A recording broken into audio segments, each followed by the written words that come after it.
ભરૂચના સાંસદ મનસુખ વસાવાએ ડેડિયાપાડાના ધારાસભ્ય ચૈતર વસાવા સામે ગંભીર આક્ષેપો કરી રાજકારણમાં ખળભળાટ મચાવી દીધો છે.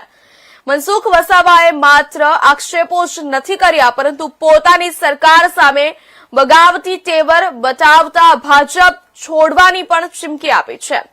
મુખ્ય આક્ષેપ એ છે કે વિકાસના કામોમાં તોડબાજી. સાંસદ મનસુખ વસાવાએ જાહેરમાં આક્ષેપ કર્યો છે કે ધારાસભ્ય ચૈતર વસાવા અને તેમના કાર્યકરો વિસ્તારમાં ચાલી રહેલા વિકાસના કામોમાં અવરોધ ઉભો કરી રહ્યા છે. તેમણે આરોપ લગાવ્યો છે કે કોન્ટ્રાક્ટરો પાસે મોટી રકમની માંગણી કરવામાં આવે છે, જેના કારણે પ્રજાના કામો અટકી રહ્યા છે. સરકાર સામે અલ્ટિમેટમ, ન્યાય નહીં તો પક્ષત્યાગ. મનસુખ વસાવાએ સરકાર પાસે આ મામલે તટસ્થ અને ઊંડી તપાસની માંગ કરી છે.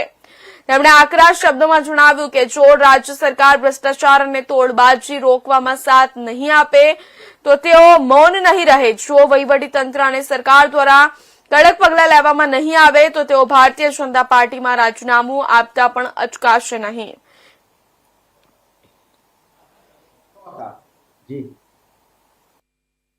મનસુખભાઈ, એવી માહિતી સામે આવી રહી છે કે તોડકાંડની અંદર જો ન્યાય નહીં મળે તો તમે ભાજપ છોડવા સુધી તૈયાર છો. શું છે આપનો નિર્ણય? હવે જો જગ જાહેર વાત છે કે દેશના પ્રધાનમંત્રી નરેન્દ્રભાઈ મોદી સાહેબ કેવડિયા સરદાર વલ્લભભાઈ પટેલ ને એકતા પરેડમાં આવ્યા ને એ એકતા પરેડને લઈને સ્વાભાવિક ખર્ચ થાય. અલગ અલગ રાજ્યોની સાંસ્કૃતિક ટીમો આવી, પોલીસ આવ્યા, મિલિટરી આવે અને સ્વાભાવિક ખર્ચ થાય. ને 15 જ દિવસમાં ડેડિયાપાડા તાલુકામાં ભગવાન બિરસા મુંડાનો જન્મ જયંતિનો ઉત્સવ ઉજવાયો.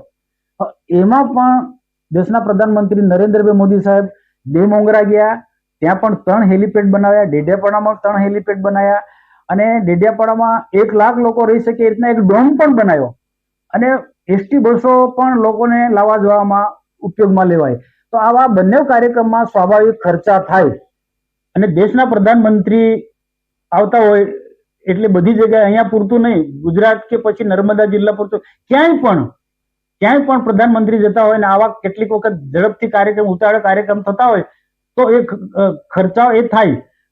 તો આ ખર્ચાને લઈને ડેડિયાપાડાના ધારાસભ્ય ચૈતરભાઈ વસાવાએ જિલ્લા સંકલન સમિતિમાં હિસાબ માંગ્યો અને સરકારે આપ્યો.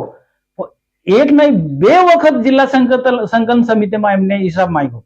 હવે સંકલનમાં હિસાબ માંગે ત્યાં સુધી એમનો કોઈ વાંધો નહીં, મને પણ કોઈ વાંધો નહીં, માંગવો જ જોઈએ હું કહું. પણ હિસાબ માંગ્યા પછી અધિકારીઓને ડરાવીને ધમકાવીને એમ કે આ તમારો ખોટો હિસાબ છે, મને તમે 75 લાખ આપો. એટલે અધિકારીઓ ગભરાઈ ગયા. કાર્યપાલક ઇજનેર મોદી જે છે ત્યાં નર્મદાના પાસે 75 લાખની માંગણી કરી અને એ કાર્યપાલક ઇજનેર મોદીજી જિલ્લાના કલેક્ટર પણ મોદી સાહેબ છે. તો એ કલેક્ટર મોદી સાહેબને વાત કરી. એ જ દિવસે ઉપરાષ્ટ્રપતિ કેવડિયા આવ્યા હતા. ત્યાંથી પછી એમને વિદાય કર્યા. કલેક્ટરે મને અને જિલ્લા ભારતીય જનતા પાર્ટીના પ્રમુખ નીલ રાવને બોલાવીને કીધું કે ધારાસભ્ય ચૈતરભાઈ વસાવા અમારા કાર્યપાલક ઇજનેર મોદી પાસે 75 લાખની માંગણી કરે છે. કલેક્ટરે સામેથી કીધું હતું, મેં નથી પૂછ્યું, મને તો ખબર પણ નથી. સંકલનમાં પ્રશ્ન પૂછ્યા પછી 75 લાખની માંગણી કરે છે એ વાત નર્મદાના કલેક્ટર મોદી સાહેબે મને કીધી. મારી સાથે જિલ્લા પાર્ટીના પ્રમુખ નીલ રાવ પણ હતા અને બાકીના અન્ય અધિકારીઓ પણ હતા. આ બધાની હાજરીમાં કલેક્ટરે વાત કરી છે. અને ત્યાર પછી બીજા દિવસે આનો પ્રયત્ન હતો કે કોઈને કોઈ રીતના દબાવવાના. મેં કીધું આ સેટિંગ ના થાય એટલે નર્મદા ના પત્રકારોની કમલમાં મીટિંગ